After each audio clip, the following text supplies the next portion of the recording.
తన్నీరు హరీష్ రావు గారు. అధ్యక్ష, గౌరవ మంత్రివర్యులు సమాధానం ఒక రకంగా చెప్పాలంటే బాధ్యతారహిత్యంగా ఉంది, తప్పుదో పట్టించే విధంగా ఉంది. ఈ విషయంలో జాప్యం జరగడానికి గల కారణాలు ఏమిటి అన్నప్పుడు లేదండి అన్నారు. ప్రభుత్వం వచ్చి ఇప్పుడు దాదాపు 8వ నెల జరుగుతూ ఉంది. 8 నెలలు జరుగుతున్నా ఇంకా జాప్యం జరుగుతలేదు అని ఒక సమాధానం చెప్పారు. ఎప్పట్లోగా ఈ ప్రతిపాదనలు అమలు చేసి నియమిత రోజును ప్రకటించమవుతుందంటే ఇది పరిశీలనలో ఉంది అని గౌరవ మంత్రి గారు చెప్పారు. ఇది కాంగ్రెస్ పార్టీ మేనిఫెస్టో అధ్యక్ష. ఈ మేనిఫెస్టోలో page number 28 item number 14 TSRTC సిబ్బంది సంక్షేమం. ఆర్టీసీ కార్మికులను ప్రభుత్వ విలీన ప్రక్రియ పూర్తి చేసి 2 పీఆర్సీల బకాయిలను వెంటనే చెల్లిస్తాం. వెంటనే అంటే 8 నెలలు సమయం సరిపోదా అధ్యక్ష? నంబర్ 1. నంబర్ 2, వచ్చే పీఆర్సీ పరిధిలోకి టీఎస్ఆర్టీసీ కార్మికులను చేరుస్తాం. నంబర్ 3, రాష్ట్ర ప్రభుత్వ ఉద్యోగులతో సమానంగా అన్ని వసతులు సదుపాయాలు కల్పిస్తాం. నంబర్ 4, ఆర్టీసీ బస్సులను ఆధునీకరించి విస్తరిస్తాం.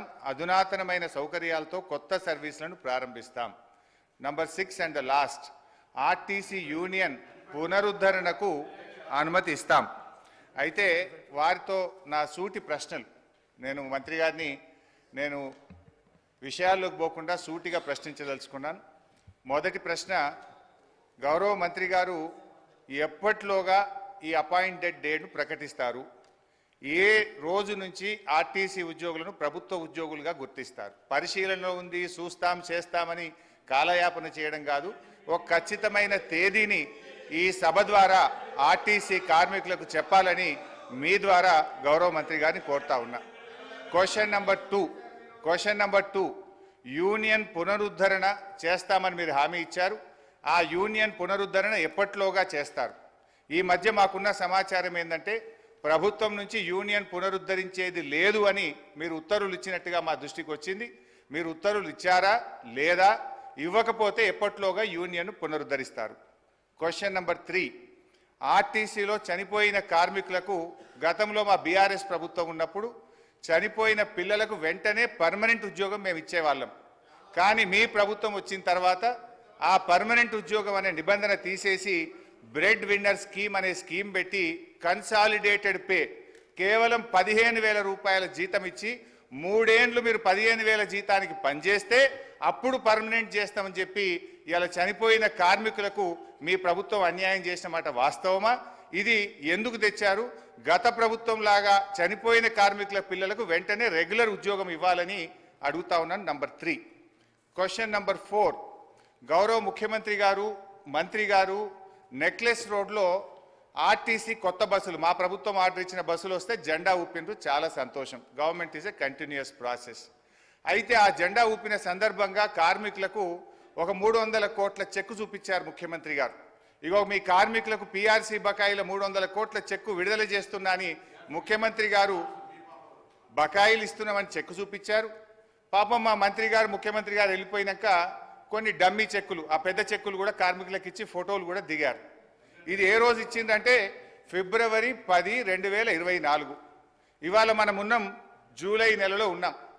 ఇప్పుడు దాదాపు 5 నెలలైనా నెక్లెస్ రోడ్ నుంచి ఆ చెక్కు బస్ భవన్కు చేరలే. ఇంకా అది ఎప్పుడు చేరుతుంది, ఎప్పుడు ఇస్తారో దయచేసి చెప్పాలని కోరుతా ఉన్నా. క్వశ్చన్ నంబర్ 5, మహాలక్ష్మి పథకం పెట్టారు, సంతోషం, వి అప్రిషియేట్. అయితే ఆ పథకానికి నెల బిల్లులు విడుదల చేయని మాట వాస్తవమా?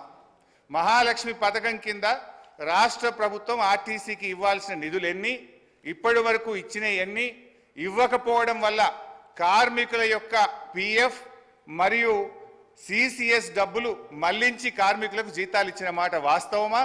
ఆ నిధులు ఎప్పట్లోగా ఇస్తారో సూటిగా చెప్పాలి. అదేవిధంగా అధ్యక్ష, ఎందుకంటే ఇవన్నీ అధ్యక్ష గతంలో ఇవాళ మేము మా ప్రభుత్వం ఉన్నప్పుడు ఆర్టీసీ కార్మికులకు ప్రభుత్వ ఉద్యోగులకు 43% ఫిట్మెంట్ ఇస్తే ఆర్టీసీ కార్మికులకు 44% ఫిట్మెంట్ ఇచ్చాం. గత తెలుగుదేశం ప్రభుత్వంలో కార్మికులకు కేవలం బడ్జెట్లో 100 కోట్లు పెట్టారు. కాంగ్రెస్ ప్రభుత్వం 200 కోట్లు పెట్టింది. కానీ మా ప్రభుత్వం 1000 కోట్లు, 1500 కోట్లు బడ్జెట్లో పెట్టి ఆర్టీసీ సంస్థ. హరీష్ రావు గారు. మంత్రి గారు ఒక్క నిమిషం కంప్లీట్ చేయండి. సార్ నేను స్ట్రైట్ క్వశ్చన్లు వేసిన మంత్రి గారు తప్ప ఎక్కడ నేను ఆర్టీసీకి సంబంధం లేని విషయమో రాజకీయాల జోలికి పోలేదు. నేను స్ట్రైట్ అడుగుతున్నా.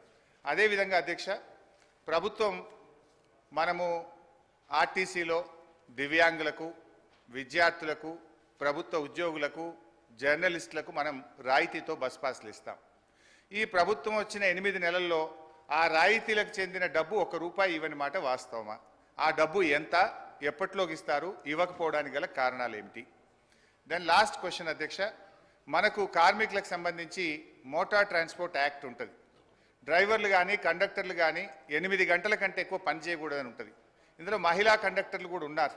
కానీ వాళ్ళని 16 గంటలు 18 గంటలు పని చేయించడం వల్ల పని ఒత్తిడికి లోనై దాదాపు కొన్ని వందల సంఖ్యలో కార్మికులు చనిపోతున్న మాట వాస్తవమా? మహాలక్ష్మి పథకం వచ్చిన తర్వాత ఓవర్లోడ్ కావడం ద్వారా పని గంటల భారం పెరిగి దానికి సరిపడా మీరు డ్రైవర్లను కండక్టర్లను నియామక చేయకపోవడం వల్ల ఒక్కొక్కరు 16 గంటలు 18 గంటలు పనిచేసి కార్మికులు ఇబ్బంది పడుతున్న విషయం ప్రభుత్వం దృష్టికి వచ్చిందా? దానికి అనుగుణంగా కండక్టర్ల డ్రైవర్ల నియామకం ఎప్పట్లోగా చేస్తారు. సో మళ్ళీ ఒకసారి ఫైనల్గా దయచేసి మేము ప్రభుత్వాన్ని రాజకీయాలకు పోకుండా వెంటనే ఆర్టీసీ ఉద్యోగులను ప్రభుత్వ ఉద్యోగులుగా గుర్తించే ప్రక్రియ ఏర్పాటు చేయాలని, దాని స్పెసిఫిక్ డేట్ ఇచ్చి ఈ రాష్ట్రంలో ఎంతో ఆశలతో ఎదురు చూస్తున్న ఆర్టీసీ ఉద్యోగులకు ఈ సభ ద్వారా తీపి కబురు అందించాలని మీ ద్వారా ముఖ్యమంత్రి గారిని, మంత్రి గారిని కోరుతున్నాను.